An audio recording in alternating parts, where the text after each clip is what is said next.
Baik, langsung saja kita mulai ngobrol-ngobrol hangat dan ringan bersama Dr. Ande Priana. Selamat pagi, Pak Dokter. Assalamualaikum. Waalaikumsalam warahmatullahi wabarakatuh. Selamat pagi juga, Teh. Iya, gimana kabarnya? Alhamdulillah Alhamdulillah sehat ya. Dan seperti yang sudah kita tadi ya, tentang layanan unggulan di RSUD Sekarwangi. Sebenarnya apa saja? Mungkin masyarakat terutama di Kabupaten Sukabumi pengen tahu nih siapa sih layanan unggulan di Sekarwangi. Silakan, Ya, Pak Dokter. baik, terima kasih.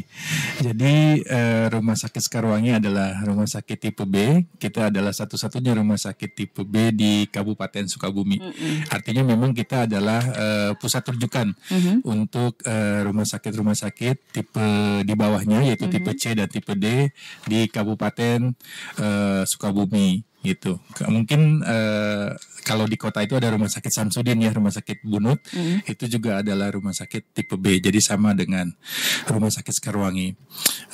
Tentu saja karena kita tipe B, kita harus punya kelebihan ya, gitu, karena memang dituntut layanannya itu harus lebih lengkap, gitu, lebih banyak, karena kasus-kasus yang tidak bisa ditangani di rumah sakit tipe D dan tipe C itu akan dirujuk ke tipe B.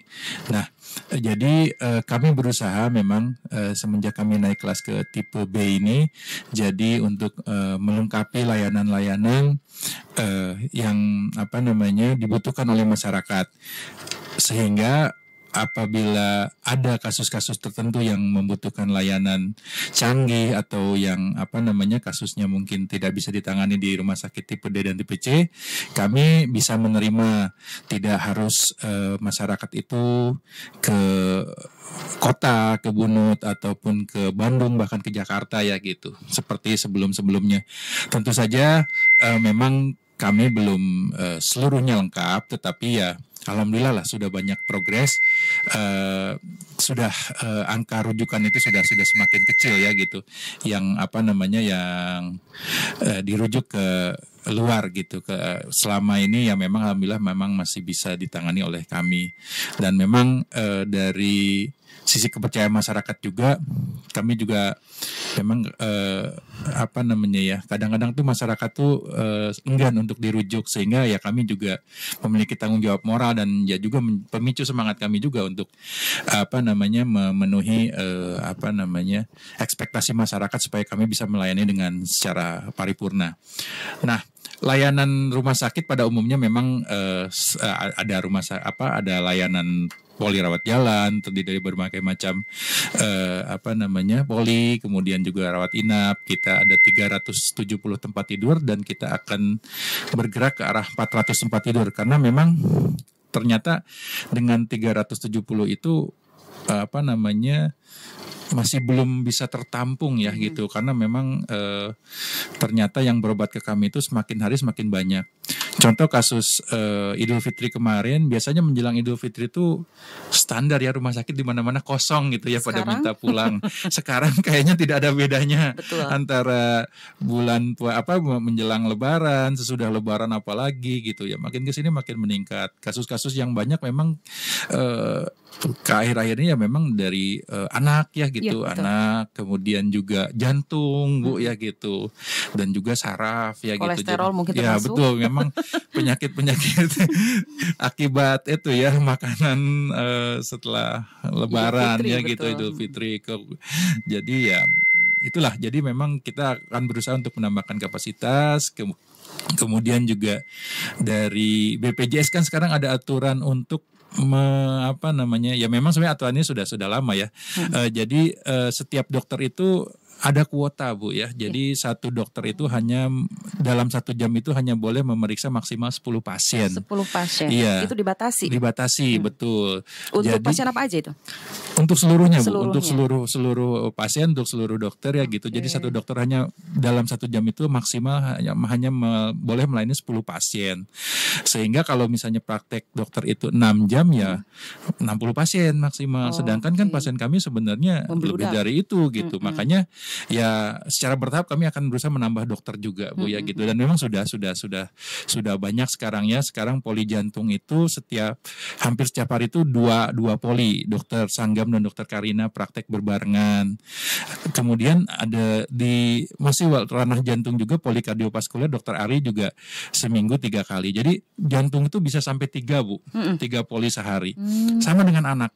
Kita kebetulan anak ini pasiennya banyak, jadi dalam satu hari itu bisa sampai 3 dokter bertugas di poli Bu ya. Jadi supaya tidak ada pasien yang tertolak seperti itu gitu. Mudah-mudahan sih ya nanti dari poli-poli lain pun akan seperti itu, yang memang selama ini antara kuota dengan jumlah pendaftar itu tidak seimbang gitu ya gitu. Jadi kita akan segera melengkapi semaksimal mungkin ya, mudah-mudahan. Anak juga kita baru saja menambah 1 dokter baru, dokter Aileen spesialis anak. Jadi anak tuh sekarang ada 4 Bu dokter anaknya di kita, ada dokter Tommy, dokter Eni, dokter Dian, dan terakhir dokter Aileen ya gitu. Jadi supaya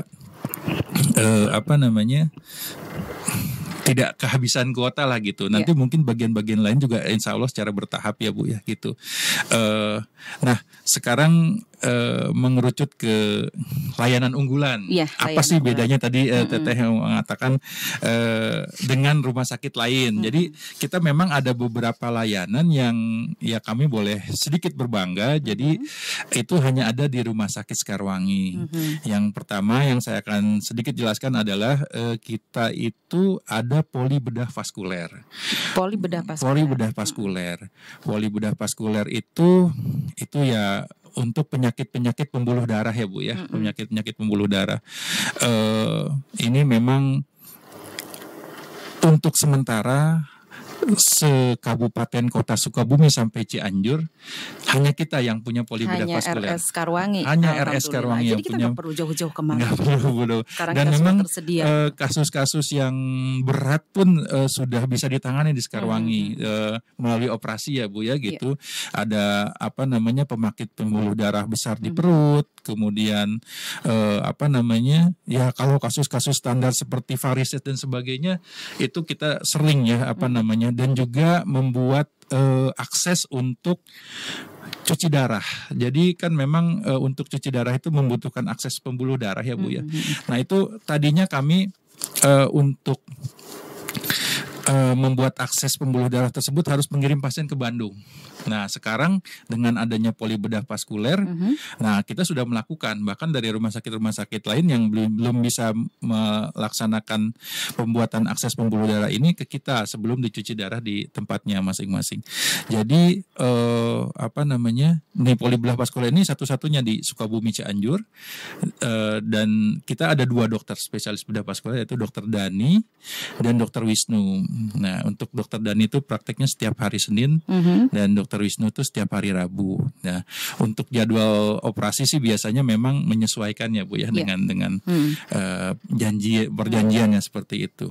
Nah, selain bedah vaskuler, kita juga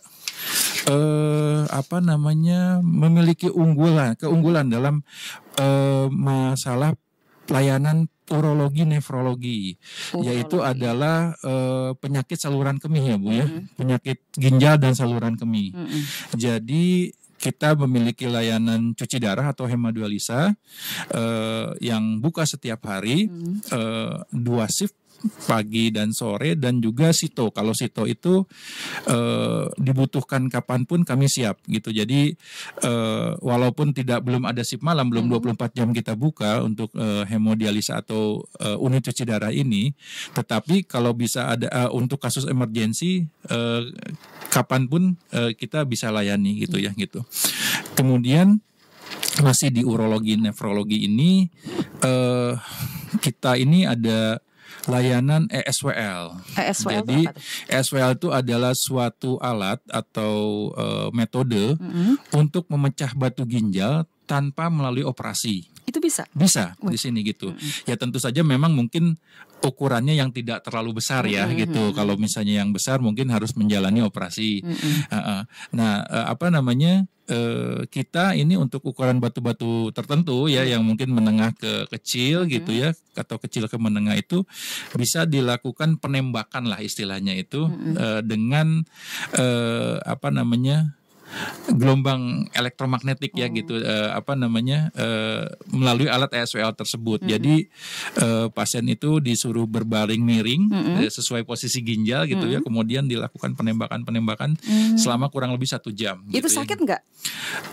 Lumayan. Ya. Tapi memang apa namanya, kita memberikan obat anti nyeri juga seperti itu gitu. Ya ini cukup disukai Bu sama masyarakat karena memang mereka juga masih banyak yang takut untuk operasi ya, untuk operasi ginjal terbuka.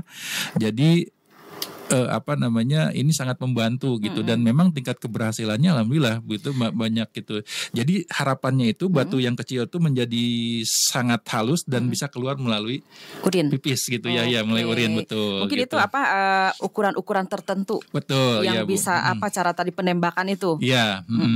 Cuma memang kalau misalnya ada penolakan dari pasien untuk dioperasi, meminta untuk misalnya dicoba dulu di ESWL gitu ya, dilakukan penembakan itu ya kami laksanakan seperti itu. Dan alhamdulillah memang untuk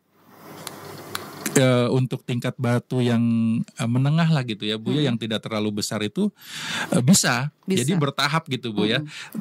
Dari menengah dikecilin dulu, dari kecil dihaluskan. Jadi ya memang mungkin butuh waktu lebih lama gitu ya, proses gitu ya. Jadi memang ini sangat digemari oleh masyarakat yang memang kebetulan memiliki penyakit batu ginjal, karena memang masih banyak juga yang agak takut ya untuk menjalani operasi.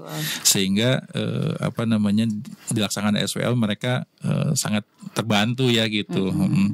Nah kemudian juga apa namanya, untuk pasien-pasien yang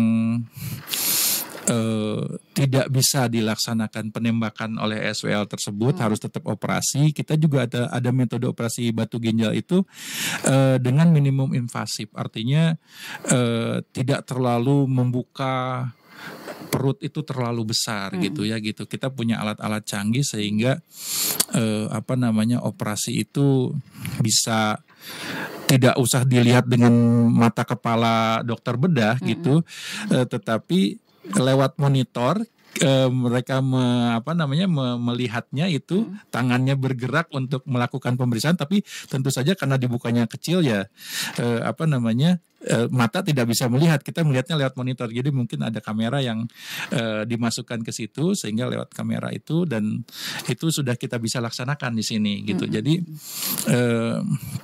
sebenarnya operasi-operasi ginjal sekarang itu tidak terlalu lagi menyeramkan sebenarnya gitu. Ada metode-metode tertentu sehingga kita tidak perlu membuka perut atau menyayat perut itu terlalu besar gitu. Kecil saja asal cukup untuk masuk kamera dan alat, dan itu operator melihat melalui monitor gitu tadi. Seperti itu, mengangkat batu dan sebagainya. Kecuali memang untuk batu-batu yang ukurannya besar ya memang harus dibuka dibuka ginjalnya gitu. Dan memang tingkat penyakit batu ginjal di Kabupaten Sukabumi cukup tinggi juga Bu, karena katanya konon memang ini daerah kapur juga ya gitu ya. Jadi memang banyak mengandung kalsium mungkin di air tanahnya itu, sehingga pengaruh juga gitu. Dan juga memang kebiasaan kita yang di udara dingin ini malas minum gitu ya gitu, malas minum, sehingga ya risiko untuk terkena penyakit ginjal itu jadi semakin tinggi. Baik, dokter, baru ada beberapa layanan saja yang akan kita bahas. Nanti masih banyak lagi unggulan-unggulan yang disediakan oleh RSUD Sekarwangi. Sebelumnya kita akan kembali dulu ke Studio 1 untuk mendengarkan dulu beberapa pariwara berikut ini. Silakan Bu Nan Sulastika. Tentang layanan unggulan di RSUD Sekarwangi, tadi sempat kita ngobrol-ngobrol tentang ada salah satu pasien yang kemarin sempat juga untuk kontrol masalah jantung tuh dokter. Nah itu dari daerah lumayan dari pedesaan juga, lumayan cukup jauh. Cuman pas datang ke sini katanya itu udah habis kuotanya. Nah ini bagaimana sebenarnya, ada cara lain nggak untuk daftar? Misalkan ada daftar online atau apanya gitu? Ada kendala nggak kalau misalkan untuk daftar online atau sebagainya nih dokter? Jadi sebenarnya untuk masalah kuota ini memang bukan aturan Rumah Sakit Sekarwangi Bu ya. Memang BPJS yang sudah menetapkan bahwa 1 jam dokter praktek itu hanya bisa melayani maksimal 10 pasien.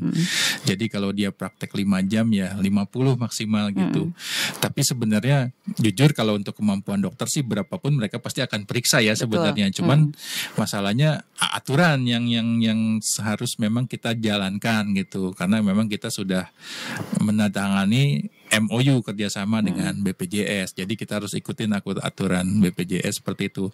Tujuannya sih baik. Jadi 1 pasien itu dilayani maksimal 6 menit ya gitu. Jadi supaya pemeriksaannya itu benar-benar teliti, tanya jawab atau menggali permasalahan pasien itu bisa lebih dalam gitu. Supaya intinya kualitas pelayanan atau kualitas pemeriksaan itu menjadi lebih baik. Ya, tetapi memang permasalahannya adalah jumlah pasien yang banyak ya di kita gitu. Jadi kadang-kadang dilema juga buat rumah sakit. Kita sebenarnya tidak ingin menolak, tetapi juga ya aturan yang memang harus kita jalankan. Nah, terkait pendaftaran sebenarnya dari aplikasi BPJS sendiri itu sudah bisa melaksanakan pasien atau masyarakat itu melakukan pendaftaran online ya gitu. Jadi tidak usah mengantri dari subuh di loket pendaftaran kami gitu. Dari rumah pun bisa. Di beberapa hari sebelumnya pun bisa sebenarnya melaksanakan pendaftaran itu. Tetapi memang harus komitmen ya. Jadi yang sudah daftar online itu, kalau misalnya dia sudah mendaftar mau berobat besok misalnya gitu di poli jantung, harus benar-benar datang gitu ya Bu ya, jangan membatalkan atau merubah jadwal lagi. Kasihan untuk pasien-pasien lain yang kuotanya itu jadi kehabisan karena memang sudah banyak yang daftar juga kan lewat online gitu. Karena memang ada pembatasan kuota ini untuk pasien-pasien yang nggak kebagian, kasihan. Ternyata yang udah daftar kebagian kuota malah nggak jadi. Nah itu kan menjadi ya kurang bagus ya Bu ya. Tapi memang nanti biasanya kita menjelang siang itu kita evaluasi lagi nih. Oh ternyata banyak yang nggak datang, kita buka lagi Bu kuotanya gitu. Karena memang berarti harus ada komunikasi itu. Ya sama harus pasien ada komunikasi yang gitu. Nanti mungkin kita untuk yang daftar online itu kita mintakan nomor teleponnya gitu ya. Nanti sehari sebelumnya kita akan ingatkan dan mungkin tanyakan juga jadi nggak berobatnya gitu ya. Karena memang ya kasus pembatalan ini cukup banyak ya Bu ya gitu. Ya mungkin memang tidak disengaja ya, seperti misalnya mungkin ada keperluan atau apa sehingga tidak bisa kontrol di hari yang sudah ditentukan. Tetapi ya memang masalahnya itu menghabiskan kuota gitu kalau tidak jadi itu. Makanya memang kita harus pastikan lagi. Insya Allah nanti ke depannya kita akan melaksanakan perbaikan di pendaftaran online ini gitu. Dan memang yang daftar secara manual ke loket pun tentu saja kami layani ya gitu. Jadi bisa ada 2 jalan. Kalau misalnya memang lokasinya udah jauh dari Sekarwangi, memang kami sarankan untuk daftar online saja ya gitu. Jadi supaya tidak terlalu merepotkan lah seperti itu Bu. Ya. Itu mungkin. Oke. Sementara untuk program AI ini buat konsultasi aja atau buat apa aja? Lalu cara untuk daftar online bagaimana nih? Iya, kalau untuk AI itu adalah untuk konsultasi ya Bu ya gitu, untuk konsultasi. Tapi sebenarnya di situ ada menu pendaftaran juga. Jadi untuk bagaimana tadi langsung yang pertanyaan selanjutnya adalah bagaimana cara mendaftar online itu bisa ditanyakan ke Halo Sekarwangi Bu, tata caranya gitu. Saya juga nanti takutnya ada yang terlewat atau gimana, jadi mungkin bisa ditanyakan langsung ke operator Halo Sekarwangi gitu. Ya memang kita sudah menggunakan teknologi AI, artinya kalau bertanya mengenai jadwal dokter dan sebagainya itu semua bisa sudah dijawab secara langsung. Dan konsultasi juga kita 24 jam bisa dilayani secara online online gitu. Nanti yang menjawab adalah AI atau ya apa ya gitu, komputer pintar lah ya Bu ya gitu. Jadi apa namanya, mereka sudah memang banyak data mengenai penyakit-penyakit sehingga bisa menjelaskan ke masyarakat. Tapi tentu saja ini hanya untuk kasus-kasus yang istilahnya sekedar ingin tahu atau sebagai pendahuluan saja dalam penata laksanaan terapi. Tapi untuk selanjutnya memang harus ditangani langsung oleh dokter ya gitu. Jangan mengandalkan konsultasi saja. Dan memang di Halo Sekarwangi tersebut, khususnya di telekonsultasi itu, memang di akhir itu kami selalu anjurkan untuk berobat ya gitu. Apabila memang apa namanya ada keluhan yang mungkin sudah beberapa hari gitu ya, apa namanya. Jadi bisa dipandu melalui AI itu, dan di telekonsultasi di Halo Sekarwangi juga itu memang ada menu-menu lain seperti apa namanya, mau bertanya apapun mengenai, bahkan daftar juga bisa. Jadi daftar online dari Halo Sekarwangi pun bisa nanti apa namanya akan diarahkan oleh operator gitu. Jadi apa yang mau ditanyakan sebenarnya mengenai tata cara pendaftaran online juga bisa melalui Halo Sekarwangi itu. Oke, jadi seperti itu nih Sobat Muslim semuanya. Boleh yang mau bertanya silahkan Anda bisa pergunakan di 0266672707 atau 85724188970. Kita kembali ke layanan unggulan dari Sekarwangi selain poli bedah vaskuler dan lain-lainnya apa lagi nih Pak Dokter nih? Ya. Tadi kita udah bicara voli bedah vaskuler, kemudian juga kita tadi selanjutnya itu mengenai urologi, nefrologi atau penyakit saluran kemih, ginjal dan saluran kemih. Sekarang saya sedikit akan membahas mengenai layanan kesehatan anak Bu ya gitu. Jadi kita cukup lengkap nih untuk layanan kesehatan anak. Kita punya poli rawat jalannya, itu sehari buka minimal 2 poli Bu. Jadi gitu, karena memang jumlah pasien kita banyak.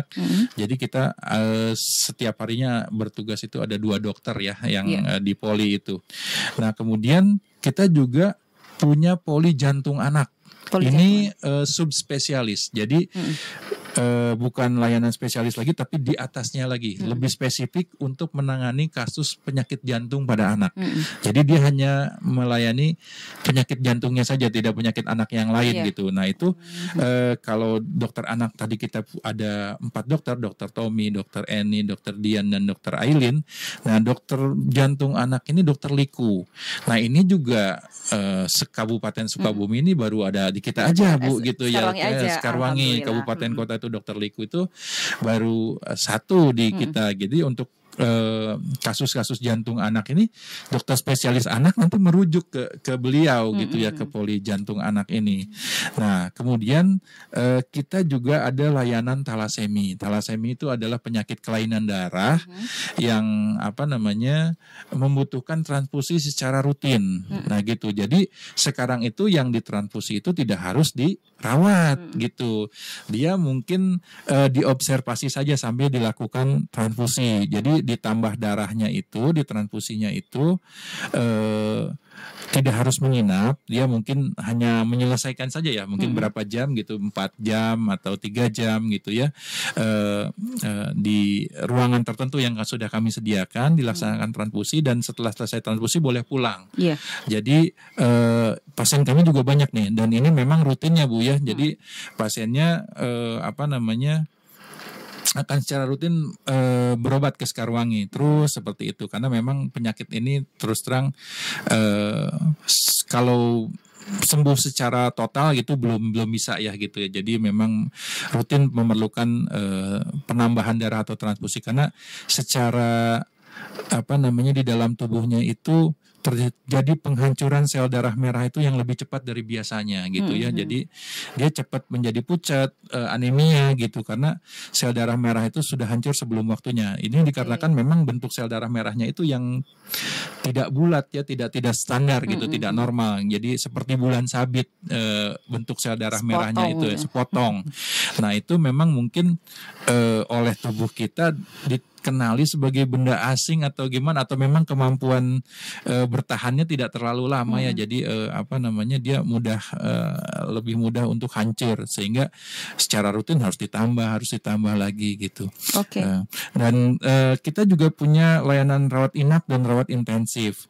Nah, ini rawat intensif kita untuk bayi kita punya NICU namanya Bu ya. NICU. Jadi neonatal intensive care unit. Jadi kalau dewasa itu kan ada ICU Bu ya. ICU itu untuk penyakit-penyakit yang kritis ya gitu. Nah, di kita untuk anak kita ada NICU dan PICU. NICU itu untuk bayi atau anak yang umurnya di bawah 1 bulan yang memiliki penyakit kritis yang tidak bisa dirawat di ruang perawatan biasa, itu kita ada NICU.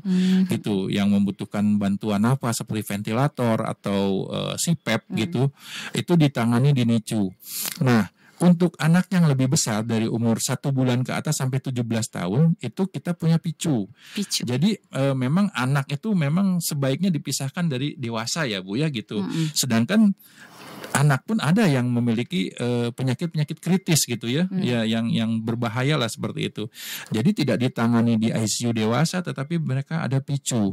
Nah, ini PICU ini baru kita launching tahun ini Bu ya gitu. Kemarin diresmikan oleh Pak Bupati, kemudian Ibu Kepala Dinas Kesehatan Provinsi juga hadir, dan juga dari Dirjen Kemenkes juga hadir. Cuma memang kita masih sedang dalam proses kredensial oleh BPJS ya. Jadi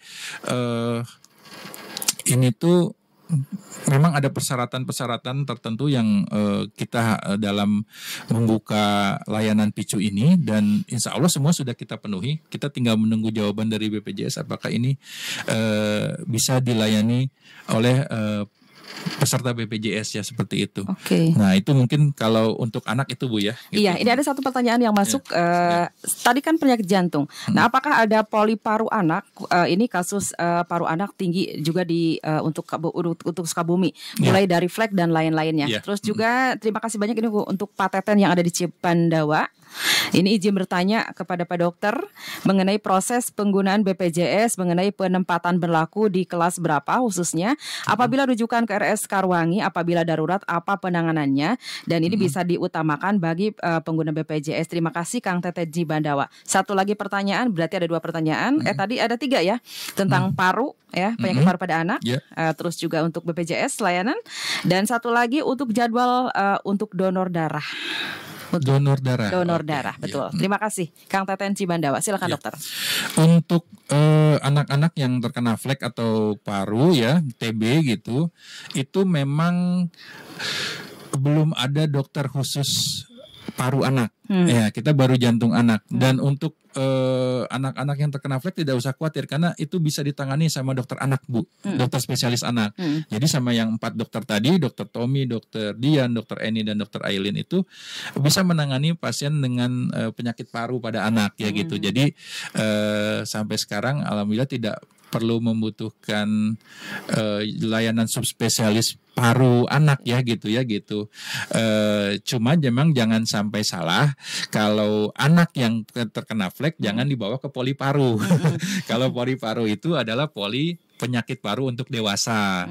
Jadi untuk penyakit flek pada anak dibawanya ke poli anak Bu. Ke poli anak ya. Jadi poli anak saja. Jadi kita sehari ada buka 2 poli Senin sampai Jumat. Tidak perlu memerlukan layanan khusus paru anak, tapi kita dilayani oleh dokter spesialis anak. Nah, yang selanjutnya mengenai BPJS. Betul, ini katanya cara mengenai proses pengguna BPJS, mengenai penempatan berlaku di kelas berapa, khususnya apabila rujukan ke RS Karwangi, apabila darurat, apa penanganannya bisa diutamakan bagi pengguna BPJS, katanya begitu. Baik, mengenai kelas tentu saja itu sesuai dengan haknya ya, berdasarkan mereka ngambil paket di BPJS-nya gitu ya Bu ya. Mungkin dia ngambil kelas 2, kelas 3 atau kelas 1 ya gitu. Nah, untuk kelas 3 itu memang untuk yang pasien-pasien yang dibiayai oleh pemerintah ya Bu ya, gitu, BPJS-nya tidak mandiri.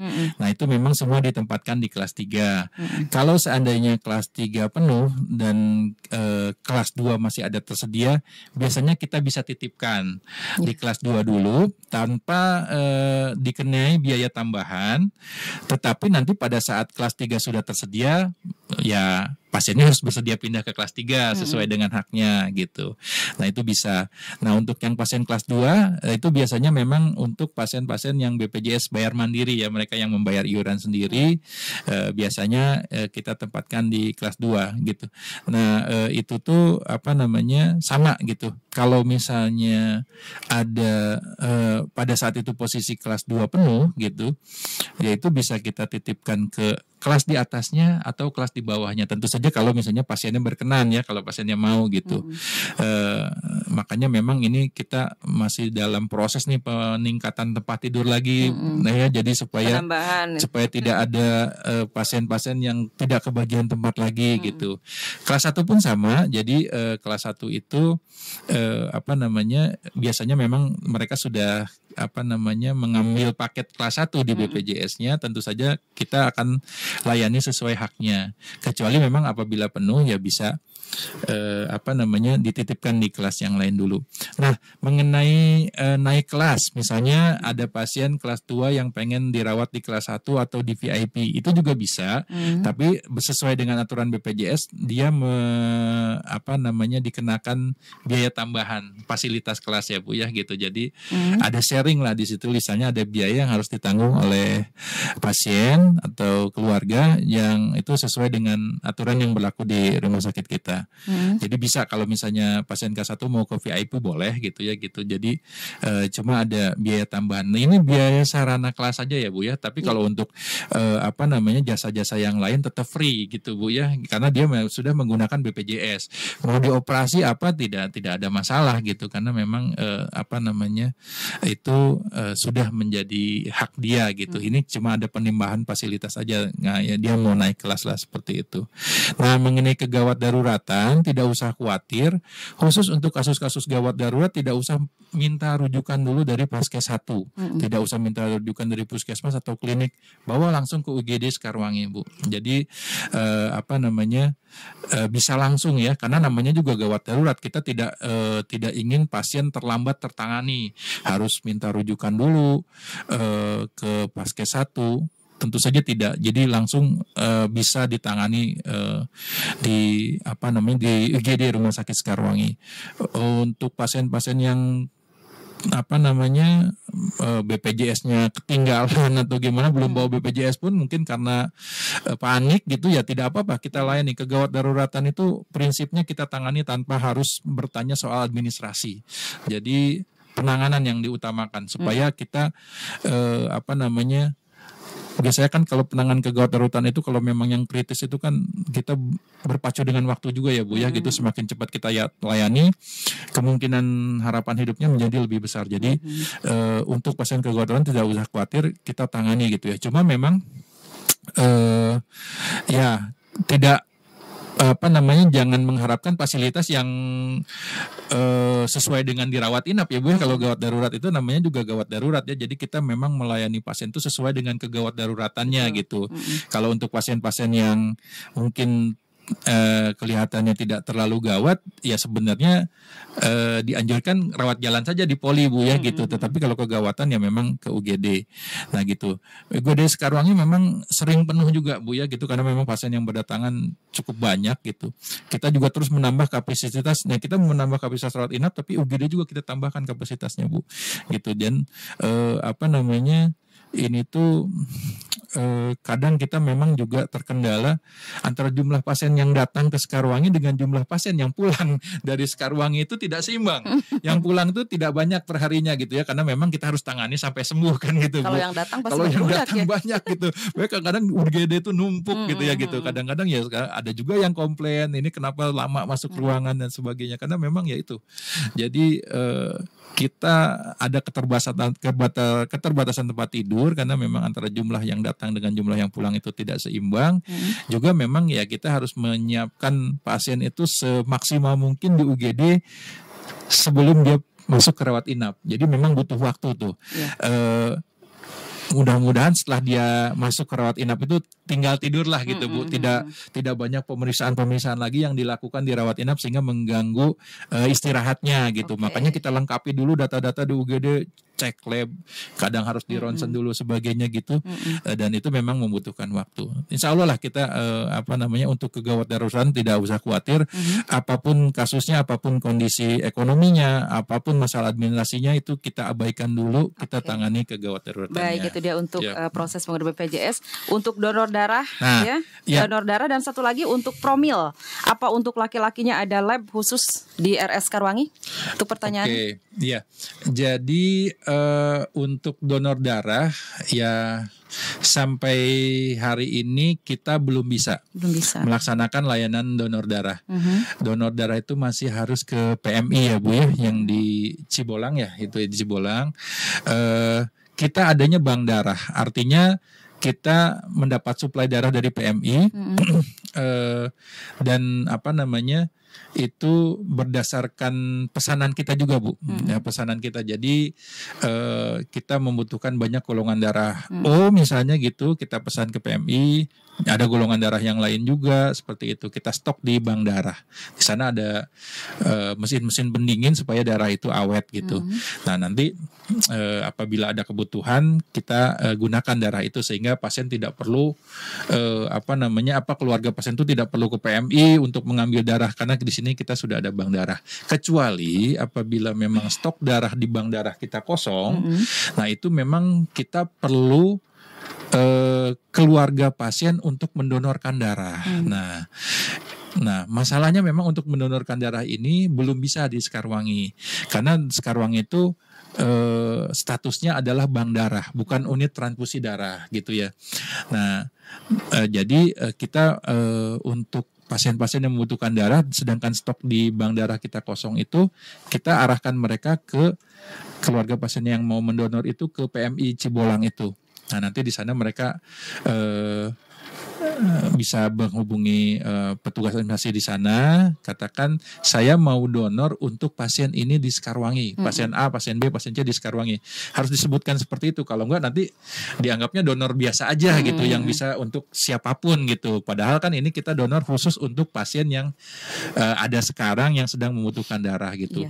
Ya alhamdulillah petugas-petugas kesehatan di Sekarwangi juga sering juga Bu, kita kalau ada kasus-kasus darurat seperti itu, kita juga himbau di grup gitu ya, siapa yang golongan darah ini ada pasien yang membutuhkan. Nah pasien-pasien talasemi itu kan rutin butuh darah tuh ya Pak, yang tadi kelainan darah anak itu. Nah itu kita juga suka itu ya gitu ada itu ya tergugah gitu untuk melaksanakan donor darah. Nah PMI juga sering pada saat event-event tertentu atau bukan rutin setiap berapa bulan sekali itu membuka layanan donor darah di Sekarwangi.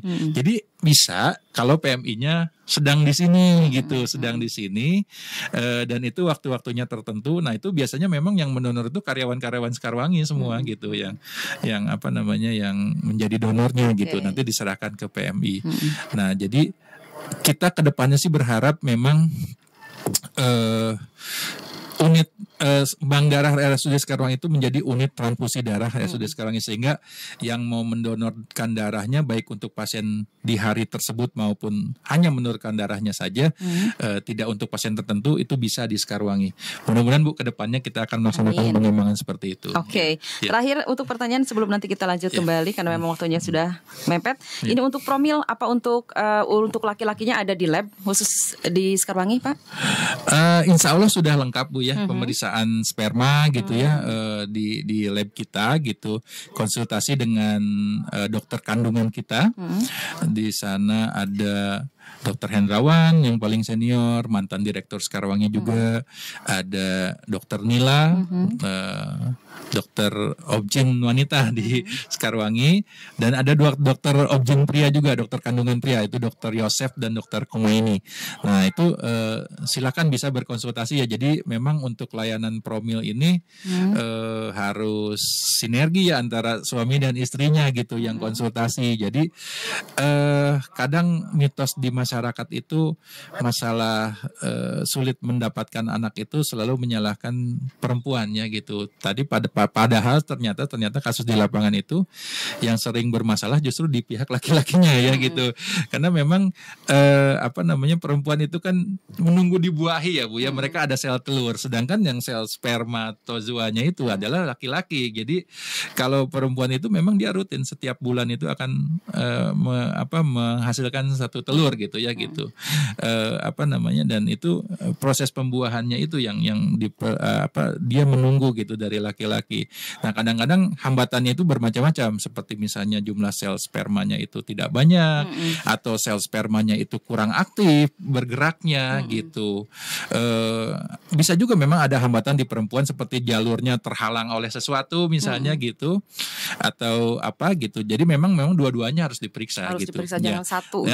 Jadi mohon maaf tadi saya ralat, bukannya yang paling bermasalah itu di laki-laki, tapi sebenarnya yang paling mudah diperiksa itu di laki-laki.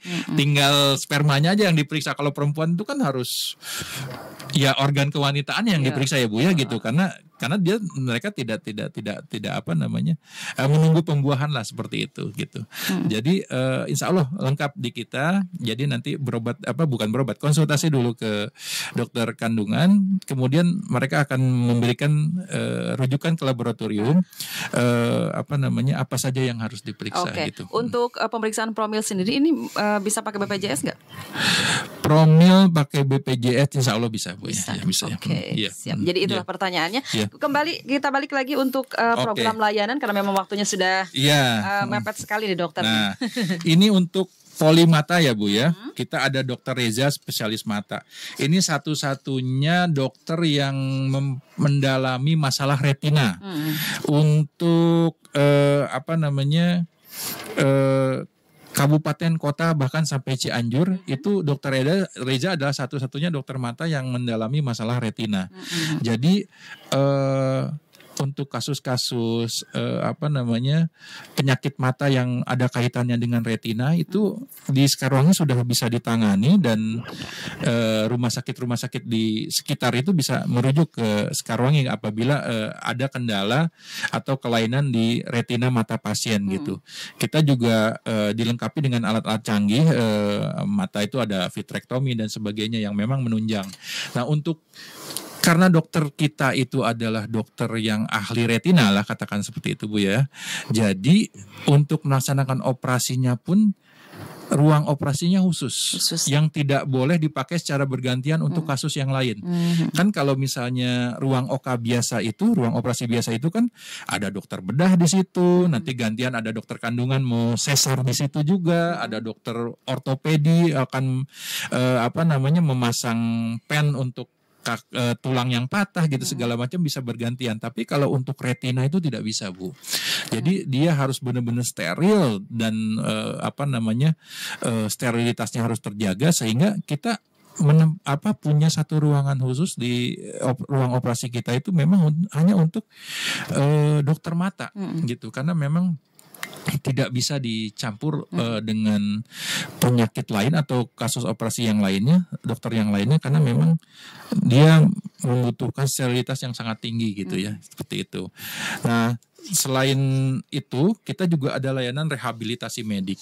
Jadi kita itu ada layanan rehabilitasi medik dengan peralatan terlengkap Bu di Kabupaten Kota Sukabumi gitu ya. Bisa dibuktikan nanti oleh masyarakat bahwa layanan-layanan atau alat-alat kesehatan di rehabilitasi medik kita cukup lengkap, dan kita juga ada 3 jenis layanan di rehabilitasi medik. Itu adalah layanan fisioterapi, ada layanan terapi okupasi, dan juga terapi wicara. Jadi ada anak-anak dengan speech delay atau terlambat bicara itu bisa ditangani di Rumah Sakit Sekarwangi gitu. Ya, itu mungkin Bu beberapa layanan yang unggulan ya di Sekarwangi yang memang spesifik saya terangkan itu yang memang belum ada di rumah sakit yang lain seperti itu. Oke, gitu. jadi itu dia Sobat Muslim semuanya tentang layanan unggulan di RSUD Sekarwangi yang sudah dipaparkan oleh Dr. Andri Priana Jaya MSI ya. Untuk menarik kesimpulan dalam bahasan kita untuk siang hari ini, silakan dokter. Ya, jadi Rumah Sakit Sekarwangi adalah rumah sakit tertua di Kabupaten Sukabumi ya gitu. Kita paling senior, paling paling tua gitu. Kita sudah tipe B menjadi pusat rujukan rumah sakit se-Kabupaten Sukabumi, dan kami akan terus berusaha untuk melengkapi layanan-layanan dan juga memperbaiki layanan-layanan yang sudah ada gitu. Semoga kedepannya Sekarwangi itu bisa menjadi pilihan terbaik untuk masyarakat Kabupaten Sukabumi. Kita terus akan mengembangkan diri secara layanan ya Bu ya. Kita akan membuka layanan-layanan sehingga pasien itu sudah tidak perlu lagi dirujuk ke luar kota dan Kabupaten Sukabumi. Oh ya, satu lagi, mudah-mudahan ini doakan ya Bu ya. Kita sebenarnya sudah ada 2 dokter jantung intervensi. Jadi untuk pasien-pasien yang mengalami serangan jantung baik mendadak maupun memang yang sudah memiliki penyakit tersebut itu bisa kita layani. Sampai sekarang kita memang masih merujuk untuk pasien-pasien serangan jantung yang harus segera ditangani secara operasi ya Bu ya. Kalau misalnya memang masih bisa pakai obat ya kita bisa layani teman yang membutuhkan layanan operasi, kita masih memang harus merujuk ke luar. Nah itu kita sedang dalam proses perencanaan dan pengembangan untuk layanan cath lab atau kateterisasi jantung. Jadi pasang ring lah kalau istilah biasanya itu ya Bu ya. Nanti mudah-mudahan doakan kita untuk pasien-pasien yang harus dipasang ring itu kedepannya bisa di Rumah Sakit Sekarwangi ya. Oke. Terima kasih untuk hari ini untuk show kesehatan dari RSUD Sekarwangi dengan tema layanan unggulan di RSUD Sekarwangi bersama Dr. Andri Priana Jaya MSI, Kepala Bidang Pelayanan Medis yang sudah kita simak bersama-sama untuk hari Rabu tanggal 8 Mei 2024 sampai pukul 10 siang. Saya Bida MG yang bertugas, ada Bang Koin Kalap, ada juga Bang siapa? Bang Bima ya. Ada juga Dr. Andri Priana juga terima kasih yang di studio Dian FM. Bu Nan Sulastika juga mengucapkan terima kasih. Selamat siang, insya Allah di hari Rabu yang akan datang kita bisa ketemu lagi. Selamat siang, tetap semangat dan wassalamualaikum warahmatullahi wabarakatuh. Waalaikumsalam warahmatullahi wabarakatuh.